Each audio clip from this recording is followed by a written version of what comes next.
서신 안에서 이제 요한복음, 요한서신, 요한 1, 2, 3서가 포함되어 있습니다. 근데 좀 따로 좀 떼어놨는데요. 특별히 요한 1서의 내용에서는 이것이 정경에 포함될 수 있구나라고 하는 부분이 있습니다. 하지만 2서와 3서의 모습을 보면은 정경에 포함될 수 있을까라고 하는 의문을 많이 갖게 됩니다. 왜냐면 워낙 개인적인 이야기도 있고요. 특별히 어떤 교회에게 하는 참 개인적인 이야기가 있습니다. 마치 바울의 서신 중에 빌레몬서처럼 어떤 특정한 사람에게 특정한 이야기를 하기 위한 개인적인 서신입니다. 그 안에는 어떤 교회를 향한 교회 가운데 어떻게 해야 된다고 하는 그런 이야기가 없이 말 그대로 개인적인 부탁과 개인적인 어떤 이야기를 하는 모습이 있습니다. 그러다 보니까 특별히 요한 3서에서는 정말 어떤 한 사람을 첨구하는 내용입니다. 3서만 딱 놓고 보면은 이게 왜 성경에 포함됐을까라고 하는 의문도 들기도 합니다. 자, 보시면요. 요한 1서, 2서, 3서가 90년경에 에베소에서 쓰였다고 보고 있습니다.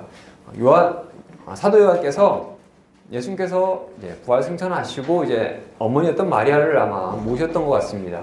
그리고 그 모시는 과정에 예루살렘에 사시다가 그 가운데 어려움 때문에 이동하시는데 에베소에서 마리아가 살았던 그런 어떤 흔적이 있는 집터가 있었고 그곳이 있었다고 합니다. 그래서 아마 그곳에서 마리아가 요한이 그곳에서 살다가 이제 마리아가 돌아가시고 요한이 활동하지 않았을까? 그래서 어떤 분들은 요한이 그 오랜 시간 동안 90년, 그러니까 거의 한 90세 가까이 되겠죠. 많게는요. 그 정도 되는 나이까지 활동할 수 있었던 것이 이제 마리아를 모시고 그다음에 마리아가 돌아가신 이후에 활동하다 보니까 그렇게 되지 않았을까라고 추측하는 분들도 있습니다. 어쨌든 자신의 형제였던 형이었던 야고보가 제일 먼저 순교하고요. 그 다음에 요한은 가장 마지막까지 살아남고 그리고 순교하지 못하고 그렇게 돌아가신 그런 분이었습니다. 그런 분께서 요한 1서, 2서, 3서를 썼는데 과연 이것이 90년대 에베소에서 각각의 편지로 쓰여졌을까라고 했을 때 그렇게 보기보다는 이것이 하나의 꾸러미였지 않을까. 그렇기 때문에 1서, 2서, 3서의 내용이 처음엔 개인적인 공동체에게 그리고 전체적인 교회에게 이런 좀 확장되는 모습이 있습니다. 그리고 요한복음과 요한 서신들과의 관계에서 서로 이렇게 비슷한 부분이 있고요. 또 요한 2서와 3서와의 관해서 그 성경 가운데 뭐 장로라고 설명하는 자기가 직접 펜으로 쓰고 찾아가길 바란다라고 하는 그런 여러 가지 부분에서 요한 1서, 2서, 3서와의 관계가 각각의 독립적인 서신보다는 하나의 꾸러미로서 가는데 좀 받는 사람이 좀 다르다는 거죠. 처음에는 3서에 나온 가이오에게 그리고 2서에는 특별한 공동체가 나오는데 그것은 아마 가이오의 공동체. 그리고 1서는 인사말도 없고요. 누구에게 보내지는 것도 없습니다. 그냥 바로 시작합니다.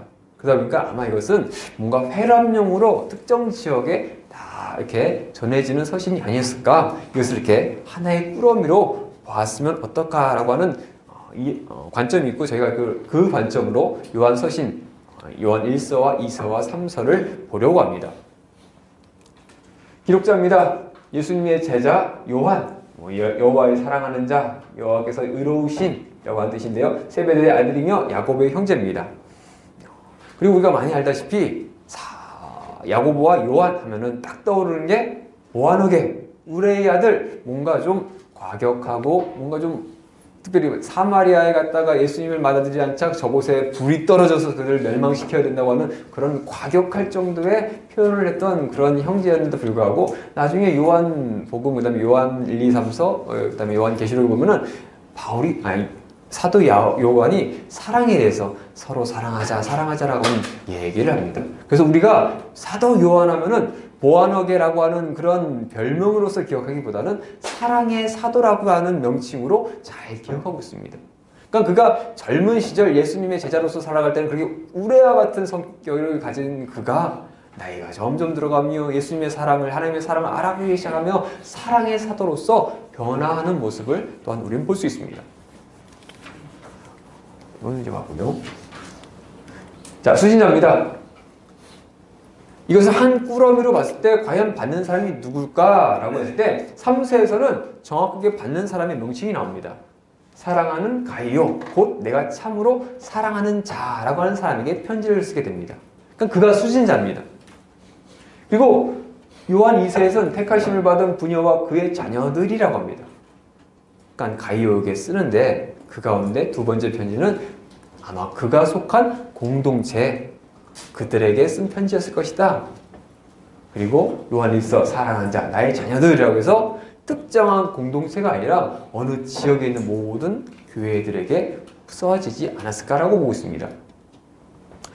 수신자는 각각의 독립된 형제의 편지가 아니기 때문에 하나의 꾸러미로서 첫 번째는 가이오에게 보내는데 그 목적이 있습니다.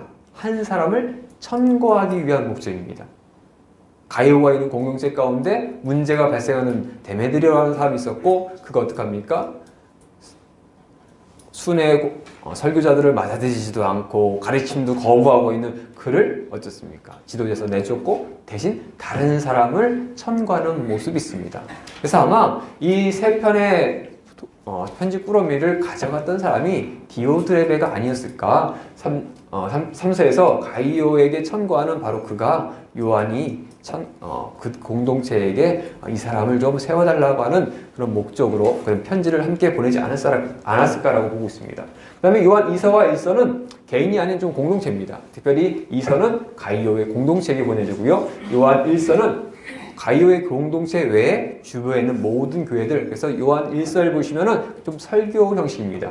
편지 형식보다는 설교 형식의 모습을 보고 있는데 그렇기 때문에 아마 3서가 천거서고 2서가 그 공동체에 대한 인사말, 그리고 그 설교를 통해서 1서가 그 지역의 회람용 문서로서 사용되도록 만들었을 것을 보고 있습니다. 배경입니다. 일반 서신 개론할 때 들으셨죠? 70년 전쟁 이후에 이제 유대인들과의 관계에 대해서는 좀 자유롭습니다. 그들은 이미 성전도 무너졌고요, 나라도 잃었고요. 그 다음에 자신들만의 이제 양리아에 가서 뭐 그곳에 사내들인을 만들고 자신들만의 어떤 또 공동체를 이루긴 하지만 더 이상 기독교인들과의 다툼이라고 하는 부분에서 좀 약간은 멀어졌습니다. 하지만 반대로 이제는 로마와의 문제가 발생합니다. 네로를 시작해서 황제들이 기독교를 박해하기 시작하였고 그것이 로마라고 하는 그 중심되었던 그곳에서 주로 이루어지던 것이 점점점 확대되어서 제국 전체로 퍼져나갑니다. 결국 네로가 죽고 율리우스 왕조가 죽고 베시파니우스 왕조가 세워지면서 그 전쟁 가운데 혼란 가운데 있던 로마가 수습되어서 뭔가 좀 잘 된 줄 알았는데 베스파니우스가 참 잘한 줄 알았는데 그의 아들이었던 도미티아누스 때 문제가 생깁니다. 이가 자신을 신이라고 이렇게 신으로서 자신을 호칭하기 시작하면서 탄압을 시작합니다. 그러면서 황제에게 절하지 않고 황제에게 제사하지 않는, 유대인들은 뭡니까? 자신들의 공동체를 이루기 위해서 황제에게 제사하는 모습도 분명히 있었습니다. 근데 기독교인들은 그것을 완전히 거부합니다. 그런 상황에서 도미티아누스에 의해서 그 공포정치 가운데 많은 박해를 받게 됩니다.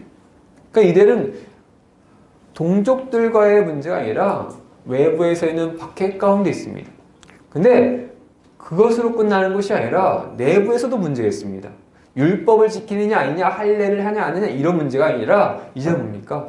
그 안에 공동체에서 분명히 같이 신앙생활을 했던 그들 가운데 예수님을 부인하는 자들이 나타납니다. 초기 영지주의라고는 호는, 그러니까 영은 선하고 육은 악하다라고 하는 그런 말로써 뭡니까? 어떻게 신이 육으로서 있느냐? 선하신 존재, 거룩한 존재가 어떻게 그 부정한 존재가 될 수 있느냐라고 하는 그 영지주의 때문에 혼란이 일어납니다. 그래서 요한복음을 보시면은 예수님이 누구시다라고 끊임없이 얘기하는 모습이 있습니다. 그 용어가 마치 재판에서 변호하듯이 예수님은 이런 분이야. 7가지의 표적과 7가지의 모습으로 설명했습니다. 태초에 말씀이 계신 그분이 바로 예수님이라고 설명하면 예수님이 누구시라고 설명합니다. 게다가 뭡니까? 요한 1서가 시작하면서 우리가 그분을 보았고 만졌고 함께했고 먹고 마셨고 내가 그렇게 증거했던 예수님이 바로 신으로서 사람이 되셔서 오셨고 그분이 우리를 위해 죽으셨고 부활하시고 승천하셨던 그분을 내가 증거한다.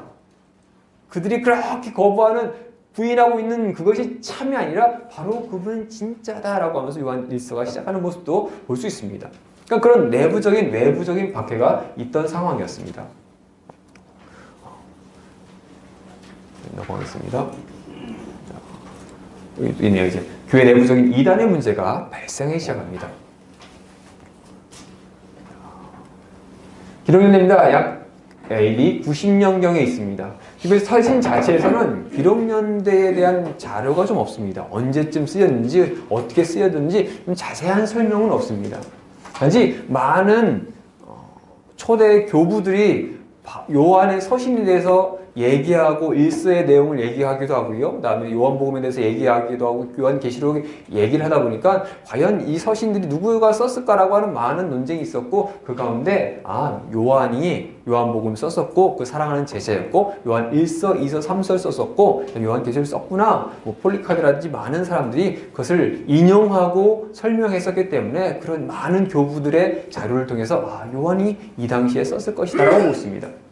그리고 아직 반모섬으로 가기 전에 요한이 도미티아노스 황제에 의해서 여러 가지 죽이려고 하는 그 가운데서 뜨거운 가마에 뒀는데도 불구하고 살아나는 뭐 그런 일도 있었고 여러 가지 하다 안 돼서 결국은 섬에다가 요한계시록을 쓰게 되는 그 반모섬에 유배를 시켰을 그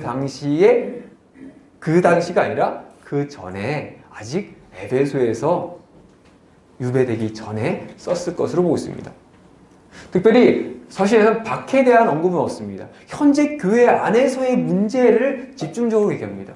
과연 그들 가운데 어떻게 살아야 될까? 그들을 어떻게 대해야 될까? 그것에 대해서 강조하는 모습을 볼 수 있습니다. 그러다 보니까 아마 도미티아누스가 아직 공포정치를 하기 전 아직은 그 정도까지 위험하지 않은 상황 가운데서 썼을 것이다. 그렇게 되면 사도 요한이 자신이 그 편지를 쓰면서 내가 가서 해결하겠다. 내가 너희를 보러 가겠다라고 하면서 여정 가운데 가겠다라고 하는 모습을 봤을 때 조금은 좀 자유로운 그런 상황이 아니었을까. 그렇게 황제에 의해서 엄청난 박해를 받기 전쯤이 아니었을까라고 해서 90년 경쯤에 라고 보고 있습니다. 그래서 보시면 여기 공포정치 전에 요한 1서, 2서, 3서가 기록되었다라고 보고 있습니다. 기록 목적입니다. 기록 목적은 첫 번째 제일 큰 것은 바로 그 이단들의 문제입니다. 그래서 세 가지 위협입니다. 먼저 교회의 분열입니다. 교회의 이단들이 옴으로 인해서 교회가 막 분열되기 시작하고 그들에게 현혹된 사람들이 생겨납니다. 그리고 적그리스도 예수님을 부인하고 예수님과 대적하는 자들이 나타나서 사람들을 돌아다니면서 자신들이 뭡니까? 빛의 천사처럼 가장하며 돌아다니면서 자신들은 정말 하나님의 말씀을 전한 것처럼 접근해가지고 사람들을 현혹하고 있습니다. 그리고 황제 숭배, 황제가 자신이 신이라고 하면서 그 숭배하려고 하는 모습이 서서히 드러나는 가운데서 그 이단 문제가 같이 나타나는 것을 볼 수 있습니다. 내적으로 과연 이 어려운 시대에 내적으로도 혼란스러운데 외적으로 핍박이 점점 커지고 있는 가운데 과연 그리스도인들이 어떻게 살아야 될까? 이 상황 가운데 어떻게 살아야 될 것이 맞느냐? 예수 그리스도가 누구신지 이제 알았으니 요한복음을 통해서 알았으니 이제 우리가 어떻게 살아야 될까에 중점적입니다. 마치 그 모습이 야고보서처럼 뭔가를 행해야 된다 얘기합니다. 하지만 좀 다릅니다. 야고보서는 행하지 않는 믿음은 죽은 믿음이다 라고 한다면은 요한서신은 뭡니까? 행하지 않으면 마귀 자식이라고 합니다. 더 격해지죠. 그러니까 그만큼 하나님의 말씀대로 살아야 되는 게 그렇게 중요하다고 하는 믿음을 지키는 것이 그렇게 중요한 그 시점에 와 있다는 겁니다.